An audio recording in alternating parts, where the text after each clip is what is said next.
Twelfth class, जैसा कि मैंने आपको बताया था कि नेक्स्ट टॉपिक जो है अब हम विभव मापी का शुरू करेंगे। विभव मापी वाला जो क्वेश्चन है कई बार बोर्ड में पूछा जाता है कि विभव मापी क्या होती है, इसकी रचना, इसका सिद्धांत या फिर इसके जो उपयोग हैं। दो उपयोग हैं विभव मापी के, उन दोनों उपयोग में से कोई एक उपयोग भी जो है वो बोर्ड के एग्जाम में पूछा जाता है। तो सबसे पहले विभव मापी। विभव मापी एक ऐसा विद्युत उपकरण है जिसकी सहायता से दो बिंदुओं के बीच विभवांतर या किसी सेल का विद्युत वाहक बल E नापा जाता है। विभव नापने के लिए आप वोल्ट मीटर भी पढ़ चुके हो, पर वोल्ट मीटर से हम विद्युत वाहक बल नहीं नाप सकते। तो विद्युत वाहक बल नापने के लिए किसका यूज किया जाएगा? विभव मापी का। तो अब आप इसका डायग्राम देखिए। विभव मापी जो है वो होती कैसी है, ये डायग्राम आपको दिख रहा होगा। इसमें ये ए बी जो है ये क्या होती है? ए बी जो है एक तार होती है, नियर अबाउट 1 मीटर समांतर टुकड़ों के रूप में कटी हुई तार। वैसे नियर अबाउट 10 मीटर तार होती है। देखिए ऊपर एक इस तरीके से जो है ये टुकड़ों के रूप में कटी हुई होती है। 10 मीटर के आसपास तार होती है ये, और 1-1 मीटर के टुकड़ों के रूप में इसे लकड़ी के आधार पर जो है तांबे की मोटी मोटी पत्तियों के से श्रेणी क्रम में जोड़ दिया जाता है। ठीक है। और जो तार हम यूज करते हैं वो कोई ऐसा मटेरियल होना चाहिए जिसका जो विशिष्ट प्रतिरोध हो वो ज्यादा हो, जैसे मैग्नीज का। ठीक है। तो अब यहाँ देखिए डायग्राम। ए बी एक तार है नियर अबाउट 10 मीटर की, और कैसी तार? ऐसी तार जिसका विशिष्ट प्रतिरोध जो हो वो लंबा हो, विशिष्ट प्रतिरोध अधिक हो। और ये जो तार है ये इसका व्यास एक समान है, ऐसा नहीं है कि कहीं से ये मोटी है कहीं से पतली है। इसका सिरा ए जो है ये आप कंस्ट्रक्शन ध्यान से समझिए, इसका जो रचना या सिद्धांत है, क्योंकि सेम यही सिद्धांत जो है आगे जो आप विभव मापी के उपयोग पढ़ेंगे उसमें भी यही काम आएंगे।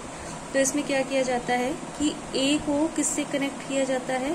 बैटरी के पॉजिटिव से ए को कनेक्ट किया जाता है। एक बार मैं दोबारा बता दूं कि हमने स्टार्टिंग में इस चैप्टर में सेल पढ़ा था, जिसमें सेल में एक पॉजिटिव साइड होती है और एक नेगेटिव साइड होती है, और जब बहुत सारे सेल इकट्ठे होते हैं तो उसको क्या बोला जाता है? बैटरी।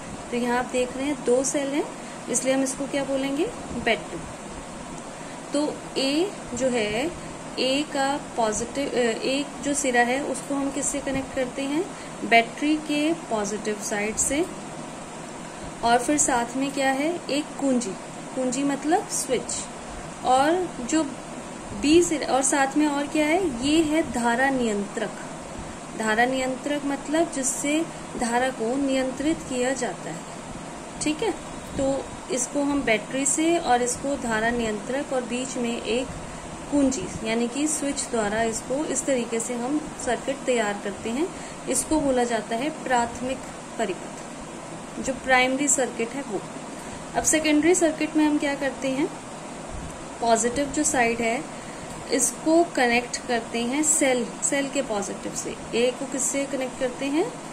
सेल के पॉजिटिव से। ये कौन सा सेल है? यहाँ पर वो सेल लगाया जाता है जिसका हमें विद्युत वाहक बल ज्ञात करना है। तो ए को किससे कनेक्ट किया जाता है? सेल के पॉजिटिव वाली साइड से। और जो सेल का नेगेटिव वाला साइड है उसको किससे कनेक्ट किया जाता है? उसको कनेक्ट किया जाता है धारा मापी से। धारा मापी के लिए आपने एमीटर पढ़ा है, पर यहाँ पर ये धारा मापी क्या करता है? धारा अगर प्रवाहित होती है तो इसमें धारा मापी में विक्षेप उत्पन्न हो जाता है। ठीक है। तो यहाँ पर ये धारा मापी है, गैल्वेनोमीटर जिसको बोलते हैं, इसलिए इसको G से रिप्रेजेंट किया जाता है। और साथ में ये क्या है? जॉकी को आप इस तरीके से समझ सकते हैं जैसे कि सेल्फी लेने की जो स्टिक होती है उसमें ये हिस्सा होता है जो, इसको बोलते हैं जॉकी। इसको हम कहीं टच करा सकते हैं। ठीक है। ये मूव करती है। तो सेल का जो पॉजिटिव साइड है वो ए से, और नेगेटिव साइड को किससे कनेक्ट किया जाता है? गैल्वेनोमीटर से। और गैल्वेनोमीटर को किया जाता है जॉकी से।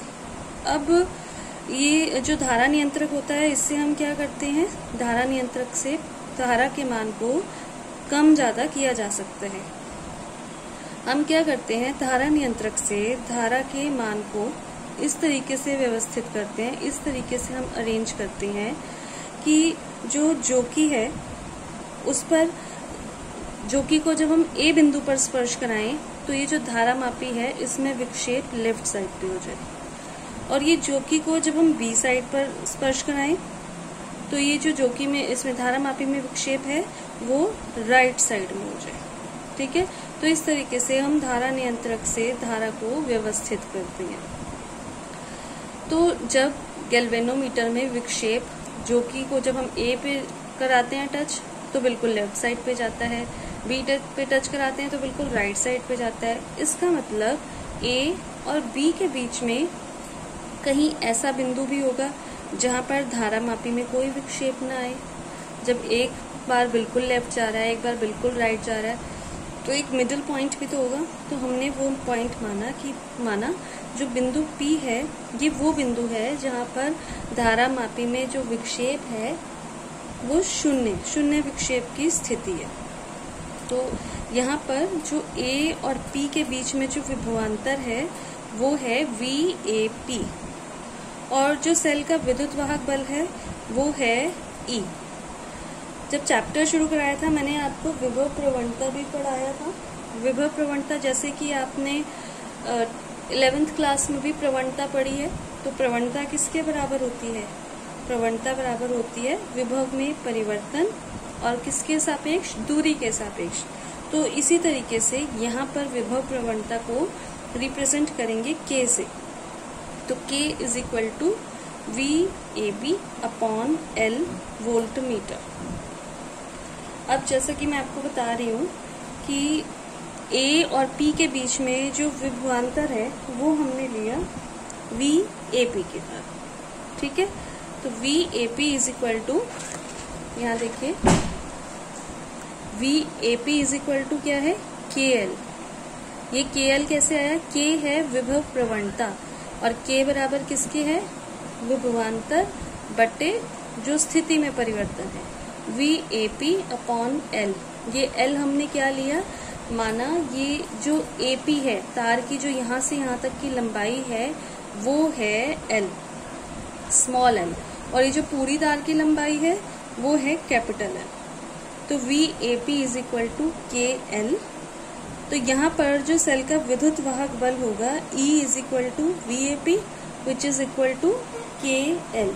तो इस तरीके से विभव मापी से हम क्या कर लेते हैं, सेल का विद्युत वाहक बल ज्ञात किया जा सकता है। E is equal to KL। अगर हमें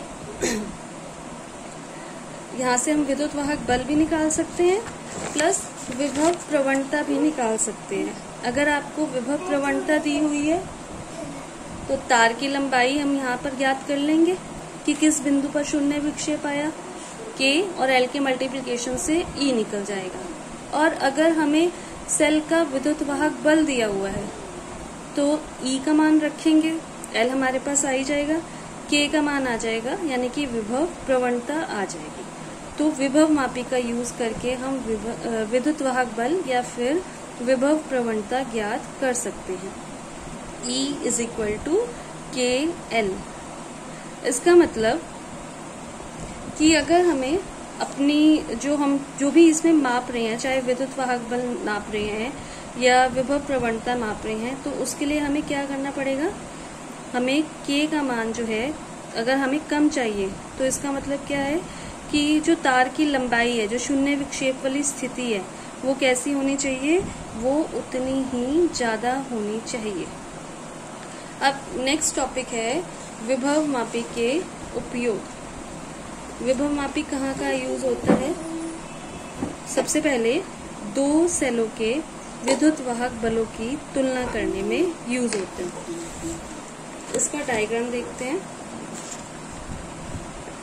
डायग्राम जो फर्स्ट सर्किट है, प्राथमिक जो परिपथ है, ये वैसा ही है कि AB तार है, जो ए है इसको किससे कनेक्ट किया हुआ है, बैटरी के पॉजिटिव सिरे से, फिर साथ में कुंजी है, और बी को किससे कनेक्ट किया हुआ है, धारा नियंत्रक से। ये सारा वैसे का वैसे ही है जैसे विभव मापी में आपने पढ़ा। अब नीचे वहां पर जो विभव मापी होती है उसमें हम ए को नीचे से जो है द्वितीयक जो सेकेंडरी सर्किट होता है उसमें किससे कनेक्ट करते हैं, सेल के पॉजिटिव से। पर ये हम क्या उपयोग पढ़ रहे हैं, दो सेलों के विद्युत वाहक बलों की तुलना। दो सेलों के विद्युत वाहक बलों की तुलना करनी है, इट मीन्स हमें दो सेल जोड़ने पड़ेंगे। तो हमने लिया एक सेल C1, एक सेल C2। पहले का विद्युत वाहक बल E1, दूसरे का विद्युत वाहक बल E2। तो एक को अब हम यहाँ पर दोनों से कनेक्ट कर देंगे, ठीक है। और साथ में किससे कनेक्ट करेंगे, कुंजियों से, स्विचेस से। और इन स्विचेस को किससे कनेक्ट करेंगे, इन स्विचेस को कनेक्ट करेंगे G यानी कि धारा मापी से। और धारा मापी किससे जुड़ी हुई है, जोकी से। ये सारा सेम है, ए सेल धारा मापी जोकी। सिर्फ क्योंकि यहाँ पर हम दो सेलों के विद्युत वाहक बलों की तुलना कर रहे हैं तो इसीलिए क्या हो जाएगा, यहाँ पर सेल भी कितने जुड़ेंगे, दो सेल जुड़ेंगे। तो इसमें करेंगे क्या, एक बार एक कुंजी को खुला रखेंगे। जैसे सपोज एक बार K2 कुंजी को खुला रखा है, तो K2 कुंजी को खुला रखेंगे तो इसका मतलब ये वाला सेल तो काम ही नहीं करेगा। सिर्फ कौन सा सेल काम करेगा, ऊपर वाला सेल काम करेगा। खुला रखने का मतलब क्या होता है कि ये ऑफ पोजीशन में रहेगा, ठीक है। और दूसरी बार क्या करेंगे, ये वाली कुंजी को खुला रखेंगे, ये वाले स्विच को ऑफ पोजीशन में रखेंगे। तो अब कौन सा सेल काम करेगा, ये वाला सेल काम करेगा, ठीक है। तो इस तरीके से बाकी सब सिद्धांत वैसे ही होगा। तो फर्स्ट जब हम सेकेंड वाले स्विच को ऑफ रखेंगे तो हमारे पास क्या आ जाएगा, E1 = KL1, ठीक है। और जब हम दूसरे वाले स्विच को ऑफ रखेंगे तो पहले वाले स्विच को ऑफ रखेंगे तो E2 = KL2। E1/E2 = K से K कैंसिल आउट, L1/L2। और ये L1 और L2 आपको पता है, ये L1 और L2 वो वाली तार की दूरियां हैं जहां पर शून्य विक्षेप की स्थिति आती है। तो ये तो हमें इजीली पता चल सकता है कि शून्य विक्षेप की स्थिति कहाँ आ रही है। विद्युत वाहक बल हमें पता होंगे, या एक का पता होगा दूसरे का हम निकाल सकते हैं। तो ये विभव मापी का उपयोग है कि एक विद्युत वाहक बल पता होने पर दूसरे सेल का ज्ञात करना या दोनों विद्युत वाहक बलों में तुलना करना। सेकंड है इसका सेल का आंतरिक प्रतिरोध ज्ञात करना, ये भी इम्पोर्टेंट है। तो इसका डायग्राम भी देखिए। जो प्राथमिक जो सर्किट है, परिपथ है, प्राइमरी सर्किट, वो सेम है।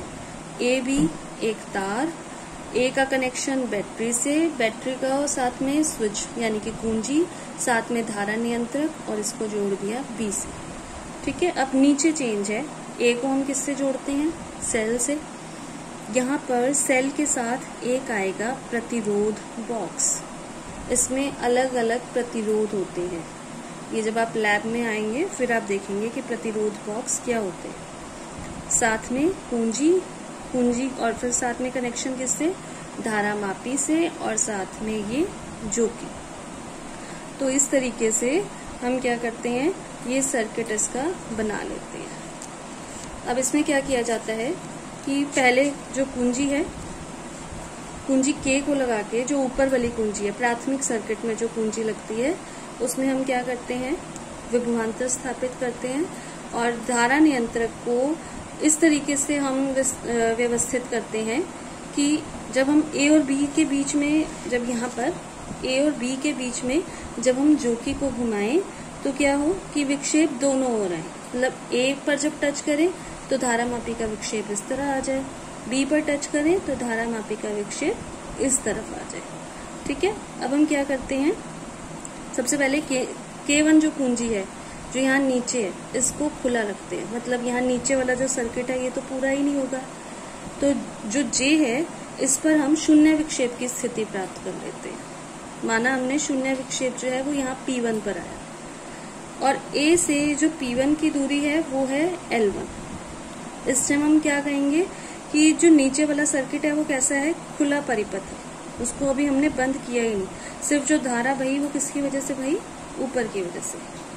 तो जब खुला परिपथ होता है, जैसा कि मैंने आपको बताया भी था, खुला परिपथ होने पर जो विद्युत वाहक बल होता है वो किसके बराबर हो जाता है, वो विभवांतर के ही बराबर हो जाता है। तो E इज इक्वल टू के L1, जहाँ पर K विभव प्रवणता और L1 A से P1 के बीच की दूरी। ठीक है, ये सारा काम वैसा ही है जैसे आपने विभव मापी में पढ़ा। अब नेक्स्ट स्टेप में हमने क्या करना है, नेक्स्ट स्टेप में हम ये करेंगे कि जो प्रतिरोध बॉक्स है ये वाला, इसमें से एक प्रतिरोध को निकाल देंगे।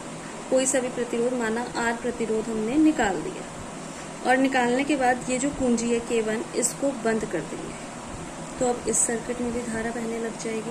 बंद करने का मतलब, मैं बार बार बोलती हूँ तो अब कंफ्यूज मत होना कि बंद करने का मतलब कि हमने स्विच ऑन कर दिया।